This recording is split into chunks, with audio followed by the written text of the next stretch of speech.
கண்டிப்பா. அது அது எல்லா ஜெனரேஷன்லயும் எல்லாருமே ஃபேஸ் பண்ணுவாங்கன்னு நம்புறேன். பண்ணதுக்கப்புறம் தான் அதான் இங்கே ஒரு ஆள் நின்றுட்டு இருக்காங்க. நிறைய இருக்குது அந்த மாதிரி ஃபேஸ் பண்ணீங்களான்னு கேட்டால் சிச்சுவேஷன்ஸ் தான். ஃபேமிலிக்குள்ளேயே அந்த மாதிரிலாம் இருக்கும். பட் யாரும் கொஸ்டின் கேட்க மாட்டாங்க. பட் அவங்களோட மனசுக்குள்ளே தோணும் தானே இருக்கா. யாரு என்ன பேசினாலும் த ஹஸ்பண்ட் வந்து சப்போர்ட் பண்ணா நமக்கு வேற எதுவும் பிரச்சனை இல்லை.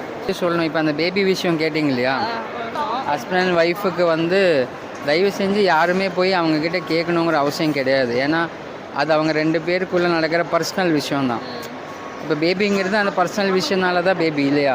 ஸோ அது நான் இன்னொருத்தங்க தேர்ட் பர்சன் போயிட்டு அதை கேட்டு இல்லையா அது தேவையில்லை. அது நடக்கிற சமயத்தில் அது ஆட்டோமேட்டிக்கலி நடக்கும். அவங்களுக்கு எப்போ வரணுன்னு இருக்கோ அந்த சமயத்தில் அது நடந்துடும். ஸோ போய் கேட்கணுன்னால அவசியம் கிடையாது. அது யாரும் அதுக்கு வேண்டி வரி பண்ணணுன்னு அவசியம் கிடையாது. நடக்கணுங்கிற சமயத்தில் அது ஆக்சுவலி நடக்கும். ஸோ அது அவ்வளோதான். ஓகே, தேங்க்யூண்ணா.